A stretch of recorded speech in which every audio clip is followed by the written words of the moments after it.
This presentation is brought to you by the SDG Decision Education Center. Hello and welcome to Decision Making, the Good, the Bad, and the Ugly, brought to you by SDG Decision Education Center and Texas Executive Education at the University of Texas. I'm Lynn Slattery. I'm Director at Texas Executive Education and manager of a portfolio of open enrollment programs designed for busy professionals. This portfolio includes the Strategic Decision and Risk Management Certificate Program, which brings together the academic research and practical application teaching of UT faculty and 35 years of experience in strategy consulting and decision education of SDG. And this serves as the basis of our webinar series. We are proud to be partnering with SDG on this series. Today, I'm excited to have two experts in the field of decision quality, Carl Spetzler and Bruce Judd, ready to share their knowledge with us. Carl Spetzler has helped top business leaders for over 40 years, creating innovative new strategies that deal with the complexities of uncertainty and risk over long time horizons. As CEO and chairman of Strategic Decisions Group, he is also the lead author of Decision Quality, Value Creation from Better Business Decisions. And partnering with him today, Bruce Judd is a partner and managing director at Strategic Decisions Group. He founded and co-leads the firm's executive education program. Dr. Judd works with senior executives, internal consultants, facilitators, and analysts involving in making strategic decisions through a combination of on-the-job coaching, professional development, and classroom work. Carl, I'll turn it over to you to begin. Thank you. So why do decisions go bad? Well, we're playing on the famous movie by Clint Eastwood of talking about the good, bad, and the ugly. And so good decisions are the ones where we make a decision, we execute the plan, but they could go bad by the fact that we had a bad outcome. We took a risk, a conscious risk, and it didn't turn out. We'd want to do it the same way again. The bad is where when we look back on the decision, we realized that we made a bad decision. It was a mistake. We didn't even have the right people in the room to have the information to make a good decision, and we decided to agree anyway and made a choice and got on with it, and later on felt like, wow, we should have done that better. So we can learn to do it better and get it right. What we call the ugly is when they're built in to the whole system, and we have a dysfunctional system due to the culture, the organization, the incentive systems, and the whole way we behave, and we end up having dysfunctional behaviors. And the only way we're going to get that right is get to the root cause of all of that, which is much of the human nature and how we've organized ourselves, and we have to get a transformation of that organization and at the cultural and organizational systems level. So when we look at this, decisions really can be thought of as part of a value chain to get to results, where results is real value creation. That's where the cash register rings, okay?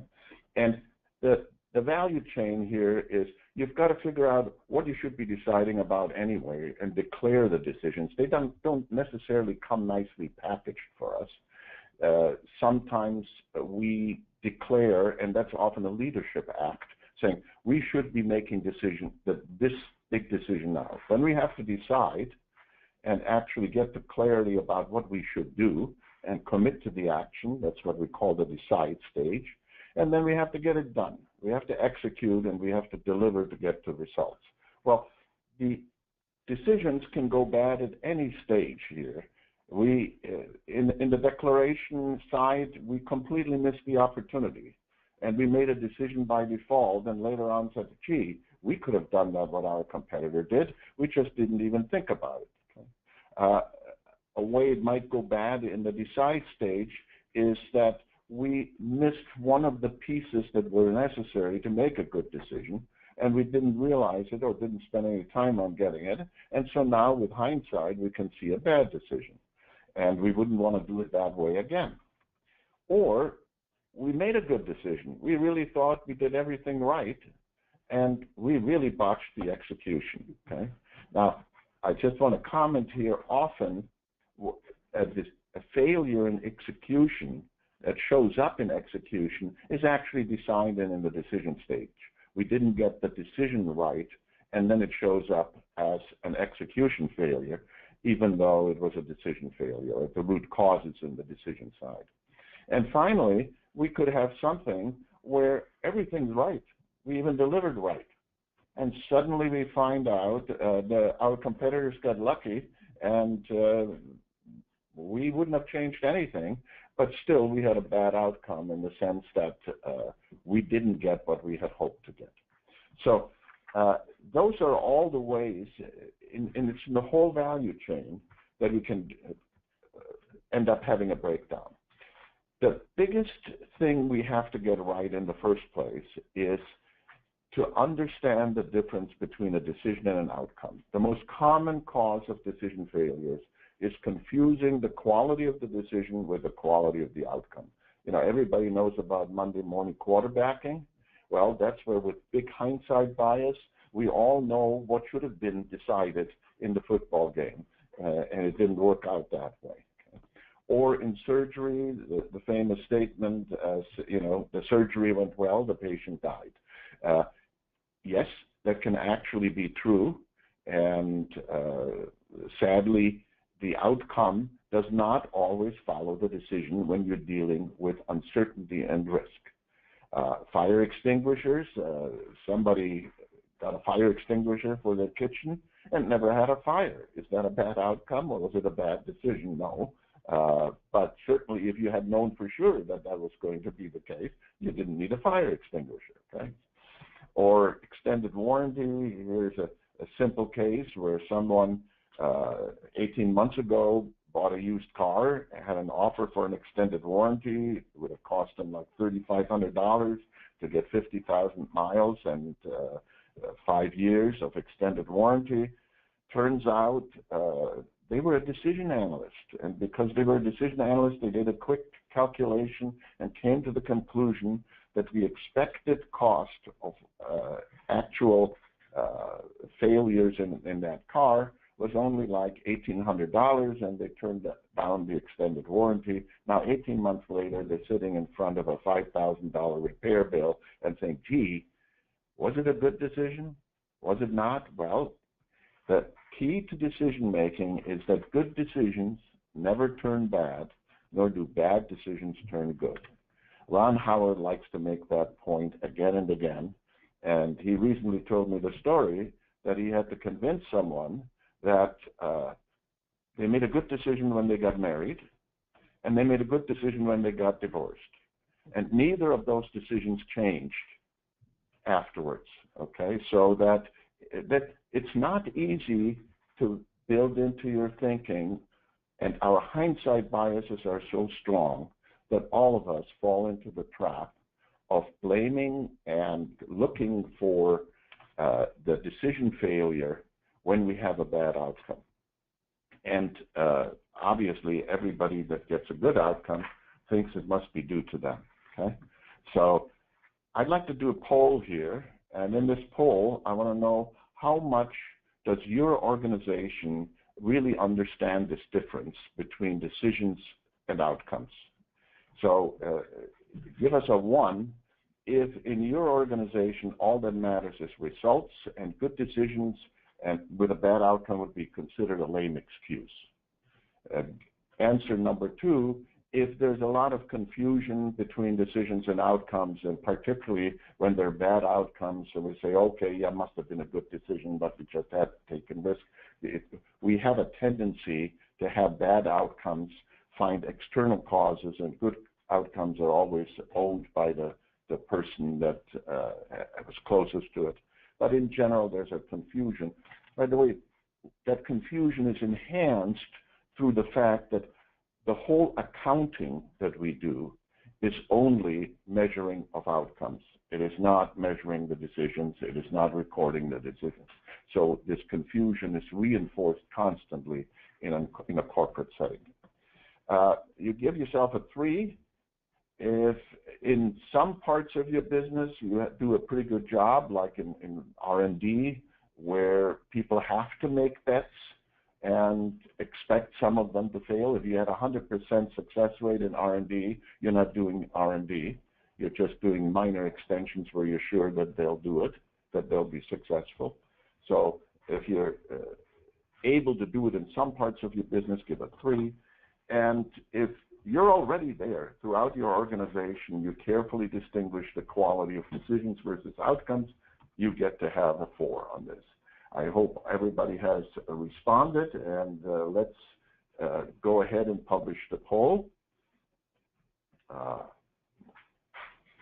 I'll be able to publish the poll now. It looks to me like we have most people in the category of number 2, where there's significant confusion, and we have second most is some parts of the business. We got it straight, but there still is a lot of confusion in the rest. That's also our experience. We see that again and again in the world of decision making. So let's take a look where these failures come from. And many of them are started already in the declaration stage, that we don't really focus on the right decision in the first place, and we don't frame the problem the right way. But when we're in the decide stage, we can look back on the actual decision and saying, what's the source of that failure? What's helpful here is our formulation of the requirements of decision quality, and it has 6 elements. One is the frame, that is solving the right problem and making sure we're solving the problem that we should be solving with the right people and the right approach. Second is having alternatives. You don't have a decision if you don't have alternatives, and your decision doesn't get any better than your best alternative. Information is always forward-looking, and it is the information that we need to have to make a good decision. Values is what we want. So in reasoning, we put together the alternatives, the information, and the values in a way to find the alternative that, in light of the information, gives us the most of what we want. If we have the first 5 of these right, we get to clarity. The difference between clarity and action is true commitment to make it happen, and that is our number 6. A decision is not a decision until there's real action commitment and the action follows. And one more point on this formulation is the quality of a decision is no better than the weakest link. That's why every one of those is important, and the one that is weakest should have the primary attention. Now, Bruce, if you would take us through each of those and talk a little bit about the primary failure modes. Sure. We're going to drill down on these. And one thing we'll do is we'll unsnap the bracelet, so to speak, and we'll illustrate this chain as a vertical so we can talk more about what causes each of the links to break. Under appropriate frame, there's an awful lot that can go wrong, but a classic is our organization comes up with a terrific solution, but we're working on the wrong opportunity or the wrong problem. And it happens fairly frequently. Let's try to understand a little more first why that could be. Well, in each of these little discussions that I'll give about the elements of decision quality, we're going to start with the ugly. And ugly frames abound in dysfunctional organizations. So what are some of those dysfunctionalities? We've been in organizations, it's surprising, some of the high-tech companies here in Silicon Valley, where there is massive confusion about what are the decisions that we are working on right now, what are the ones we should be working on right now, who should be involved, etc. Or we have disagreement as to how the decision should be approached. Another common situation is we come up with a politically correct compromise, perhaps, but it was the wrong action to solve maybe a major problem. Let's scale back from the ugly and just talk about what is we consider bad quality on the frame. We've got an idea of what decision needs to be worked on, but everybody plunges in and starts working on various pieces of the problem, but unfortunately there's no coordination among them. Maybe they haven't even agreed as to what's the right scope of this decision. Are we trying to drain the swamp, or are we trying to catch a few fish in this swamp? Another bad situation is we take as given that, let's say we're working on a plant modernization and we say, we're just not going to outsource production. We're going to modernize this plant. Well, maybe we should look on that outsourcing decision before we start deciding how much we want to invest in a particular technology or a particular new plant. A good frame is one where we've got alignment among our decision makers and those working on the decision problem, alignment on purpose, the perspective, the scope. We've got the right people and they're having the right conversations at the right time. There are several tools that we use and that we teach in our courses. They're listed across the bottom. I won't discuss them now, but these are things that we've designed to help overcome some of these bad quality or ugly quality in the frame. Let's take the next one, the creative alternatives, and the classic breaking of this link is we simply had no choice. We had to do what we did. Well, that's another failure in decision making. How is it that can happen? Well, let's say that the organization has high risk aversion and we eliminate any choice that has some risk or some uncertainty. It might be a lot better to explore that uncertainty and decide what we could do to manage it. So that would be an example of an ugly set of alternatives. Ill-conceived choices, or we don't even take time to make a choice, let's say on a long-run strategy, simply because we don't have time to consider the options. That's the ugly end of it. The bad might be, well, we've only got one alternative. The head of R&D in a pharmaceutical company said, this particular compound could be a real blockbuster, but there's only one way to develop it. Here's how it's going to be. Well, maybe we should go slower and come up with better data to get approval, stronger probability of approval. Or maybe we should go a little faster in our development process to fill a product gap. Just having one alternative is often ignoring those other choices. Infeasible, unrealistic alternatives. We're a company that's pretty stodgy, and we say, well, we'll make an acquisition of a nimble company. The trouble is we just don't have our internal culture right to become nimble ourselves. It's unrealistic. In the good category, we've got alternatives that are creative, they're feasible, or they're doable. We're choosing among significantly different alternatives. They're comprehensive in that they involve many different parts of our organization and the strengths in those parts. And finally, the decision makers find them compelling. There's a set of tools. They fall into two broad categories. One is simply stimulating the creative side of our brain, and I know left and right brain don't match with current neuroscience. Nevertheless, it's a common expression. So we'll bring in the creative side of our brain. That's part of it. Flip this guy around. We'll look at the left brain. Things that are highly organized and structured like a strategy table can help us explore a good set of choices. The courses that we teach often include things like innovation or things like decision analysis. These are all elements of this coming up with good alternatives. Number 3, relevant and reliable information. Our forecast just failed to materialize. Was that a bad alternative, a bad outcome, or was that a bad forecast? How do we avoid that? It's interesting. When I'm teaching courses, I often start with what is the biggest, weakest link in this chain, and people often say it's information. And why is that? Well, we often say, organizations often say, we're just unwilling to consider uncertainty. I don't know what's going to happen in the next 3 months, much less the next 5 years. So we pick a point, we pick a single point estimate for a forecast, and we get surprised when it doesn't happen. Gaming the system, another problem. And then finally, organizational incentives that create motivational bias. Let me give you an example. The CEO says, if you don't hit your numbers, I'll get somebody who will. Well, guess what? I'm going to come up with a forecast that's pretty easy to hit.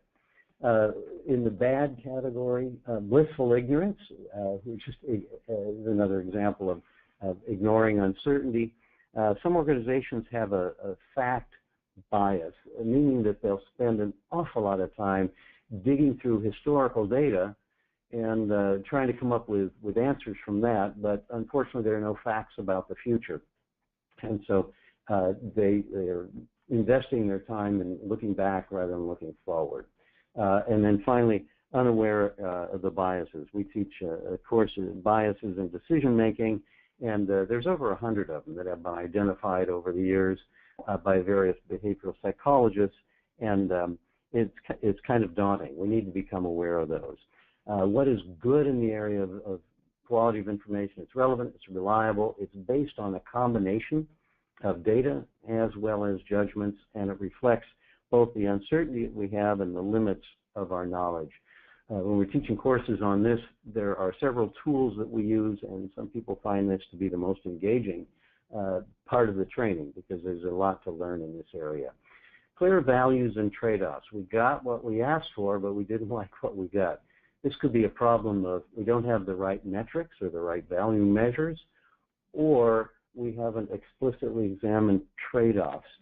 So, for example, a metric might be how much emissions we have from this plant. Another metric might be how much are we spending. But there's a third one that might be level of employment in the plant. And all of these things need to be considered in an analysis, and we also need to make trade-offs among those. I'll give you an example in a minute. Bad in the area of values and trade-offs, we're just not communicating well, or we're ignoring some of the intangibles like corporate reputation or the reputation of our foundation that's trying to help global health issues, or we're just not being clear about our alternatives. Good in this dimension is we've been explicit, we're consistent in making trade-offs, and we've considered both our preferences about risk and our preferences about timing.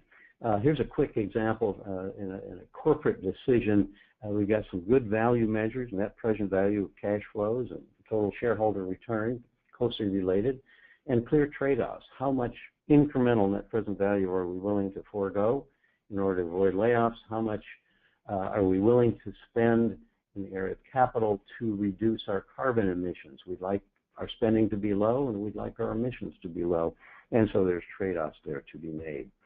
All right, the next one is sound reasoning, and the classic failure here causes a break in the link is we trusted our intuition, and there's a lot of literature out there that shows our intuition is very good. If you haven't read a book by Daniel Kahneman called Thinking Fast and Slow, it's a good read.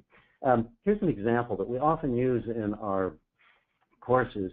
It's called the Monty Hall problem. It's from the show Let's Make a Deal back in the 70s. And there are 3 doors. One of them has a valuable prize, maybe like a new car, and 2 of the others have joke prizes like a goat. The host knows which one has the car. There's a contestant who chooses a door. Maybe they choose the second one. They choose B. And then the host does something interesting. The host opens one of the other 2 doors, but he's not going to open the door with a car. Let's say he opens C. He knows there's a goat back there. And then he gives the contestant a choice. So, contestant, do you want to stick with the choice you made, or do you want to switch? Most people will stick with the choice that they made. And if you do the math, you'll find that the probability of winning the car is now higher if you switch. It's 2/3 for A and only 1/3 for B. People use their intuition, and unfortunately that can lead them to an incorrect decision. And then finally, if we've got a poorly conceived or executed decision problem, we're not going to get a good decision. This is the general area that Carl mentioned called commitment to action. We use a decision process. I won't take the time here to go through it in detail, just to say there are decision makers and there are people who support those decisions. We have to be clear on what the roles are, and then as we move from left to right across this process, we need to be having the right conversations among the right people at the right time. It can be a very efficient and effective decision process.